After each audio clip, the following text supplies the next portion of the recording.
Joining us now is House of Delegates member Ben Cline. He's chairman of the Conservative Caucus in the House of Delegates. He's also one of 8 candidates running for the Republican nomination for Congress in the 6th District, which is the district now held by Judiciary Chair and Republican Congressman Bob Goodlatte. He's retiring.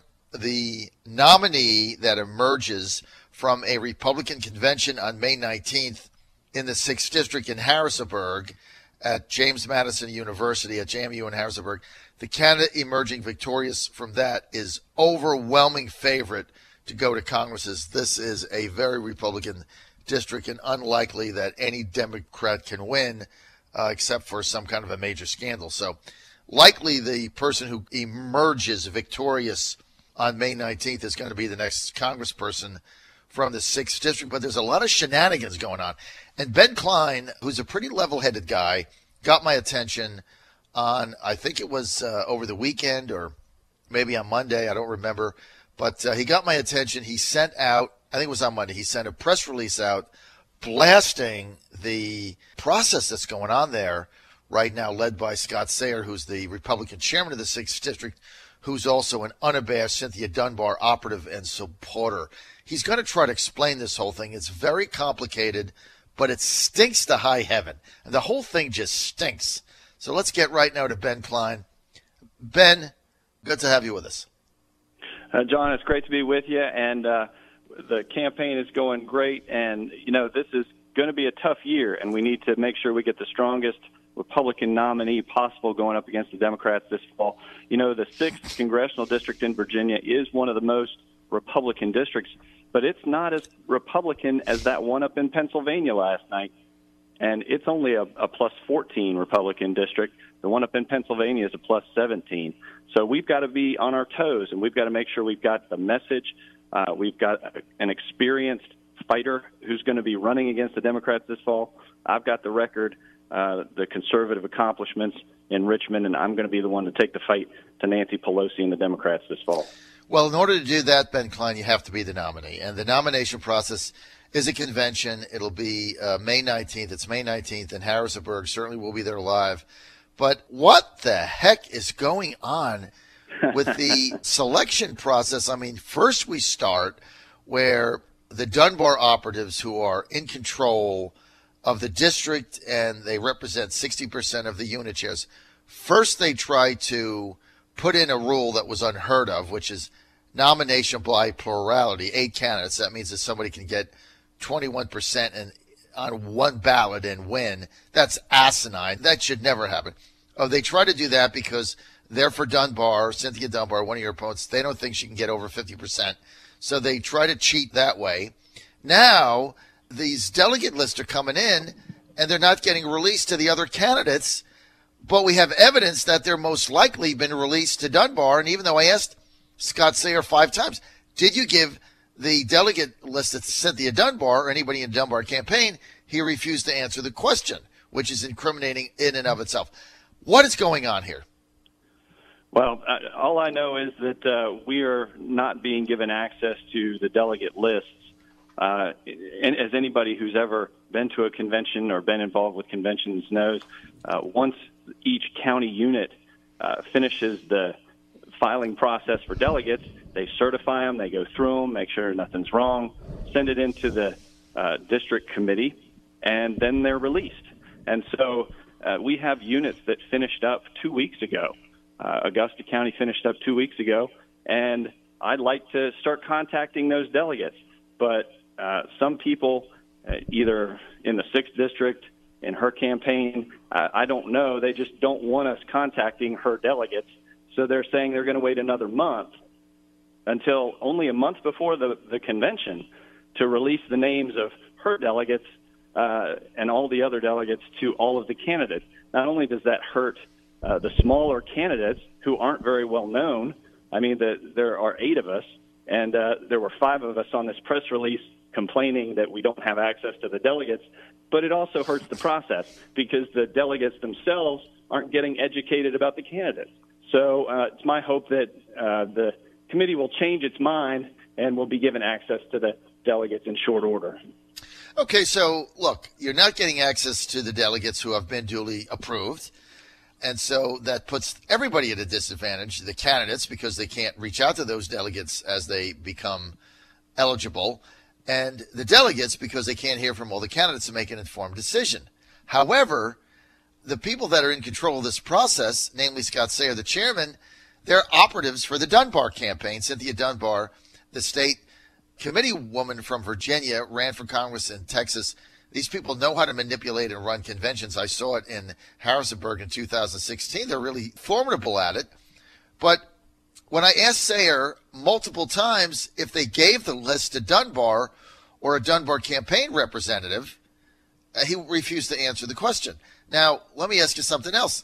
His vice chairman, Matt Tedrick, the vice chair of the 6th District, he is the Dunbar campaign chairman. And people have said that they've heard him in interviews commenting on who's got what number of delegates in these areas, but no one would know that if they didn't have that list, and he's the campaign chairman. So it stands to reason they've given the list to the Dunbar campaign or to Matt Tedrick, who's her chairman, or to her personally. I mean, isn't that just a tremendously unfair advantage for her campaign to have? And why would she get involved in that? Well, I don't know anything about that. I think that what they're realizing is that that they're in trouble in terms of their weak candidate, and so they try to make it a way for her to get elected with less than 50% support, and that's gotten pushback from RPD, who said that's never been done for the 6th Congressional District for a Congress election. And so if they can't do it that way, then they're going to limit our ability to have access to her delegates, because they know that once they hear about my record and my accomplishments, they're probably going to come vote for me. So they're going to try and limit access until just shortly before the convention, and we're hoping that they'll change their mind and that everybody will have access to the delegates, and we'll have a good debate, because I believe I'm the strongest candidate, and I'm going to be the one that emerges from the convention with a majority of support from all of the delegates. So why aren't they releasing the delegates, Ben Cline? Well, because they know I'm going to bring them over to my side. Her delegates and the delegates from all the other campaigns that are out there, they just don't want me contacting them, reaching out to them, going over to their houses, sitting down with them, talking about my experience in Richmond, chairing the conservative caucus, introducing legislation to ban sanctuary cities. That legislation's on the governor's desk right now, so call the governor, ask him to sign it. I would urge everybody to look at my record along with everybody else's record, and I think they'll be convinced that the best person to go to Washington to battle Nancy Pelosi, to battle Chuck Schumer, to work with our president to make America great again is Ben Cline. Look, I mean, is it fair to ask Cynthia Dunbar to come clean on this? And is it fair to say, Cynthia, do you have access to these delegates ahead of everybody else or not? I mean, is that not a fair question to ask somebody that wants to represent the district in Congress? I think it's a very fair question. I think it's a very fair question to ask. Don't you think that everybody should have access to the delegates as soon as possible, so that, you know, those units that finished their filing deadlines 2 weeks ago, Augusta County, Waynesboro, other counties should release, you know, they've had them 2 weeks. They should release those names, not wait another month before they're released. That does nobody any good, doesn't do the voters any good, doesn't do the delegates any good, doesn't do the candidates any good. So what reason do you have to limit access other than to protect your own delegates from being swayed to the other side? That's the only thing I can think of. Well, I mean, the other thing is, if the delegates went up to the chairman, Scott Sayer, who's a Cynthia Dunbar operative, if they went to him and then he released them to the Dunbar campaign, Dunbar knows who her own delegates are, right? They sign them up, so they know who their delegates are. So they have that list. So obviously they don't want you guys contacting them. But the other thing is, they can contact other delegates that either came from another campaign or just decided to sign up on their own. They can contact them or plan a campaign to contact them. They'll know the numbers, the address. They can have everything ready to go the day it's released, or they can be contacting them now, while your campaign doesn't have access to that. Like, you don't know who some of the other candidates may have signed up. So I just think that that is a egregious, unfair, cheating advantage for the Dunbar campaign to have the list ahead of everybody else. And I don't know, if you're Cynthia Dunbar, why you would even allow this conversation to go forward. Why you wouldn't either come out and say, look, I don't have any of these lists, and if anybody in my campaign has them, they need to release them to the other candidates right now, or I'll fire them, or get them off my committee, or do something. But it's like, this has always been my problem with these kind of campaigns, is like they try to be cute. So they're technically not breaking the rules. You know, they're technically not going in contrary to the rules. But there's the right thing to do and the wrong thing to do. And what they're doing here is just absolutely wrong. We just want a fair, open, transparent process, and that's all we're asking for. And it's actually good, John, that we're having this conversation now, because after trying to pass a plurality single vote rule, which was rebuffed by RPV and is on appeal, now that they've tried to go and limit access to the delegates and are getting called out on that, you know, it's better to have this conversation now than at the convention, when who knows what they're going to do at the convention. So let's have the conversation now, and hopefully we can all agree that we're going to go in and have a fair, open, and transparent convention that's not going to be, the process is not going to be abused to benefit one candidate. It's, you know, there's a simple message here. Don't be a weasel. And what they've done from the beginning is try to weasel the nomination on the behalf of their candidate, Cynthia Dunbar. And Ben, you know, I've had Cynthia on my show a lot. I've talked to her a lot. She's a very tough campaigner, and she's a very legitimate candidate. And I am taken aback by the fact that she hasn't come out and squashed this immediately and said, look, and all of these delegates should get released to everybody right now. The fact that she hasn't done that really has shocked me. Because, I mean, if I'm running for Congress, what good is winning if you cheat and you be a weasel? Do you want to win that way at this stage in your life? I don't. I don't want to be tagged with that. I mean, so you don't go to Congress. So you get beat by Ben Cline or Chas Haywood. You know, so what? At least you have some integrity. I think the way they're doing it is disgusting.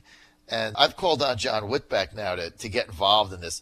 I mean, this is the other thing. We need leadership, right? The Republicans have lost 10 races in a row in Virginia.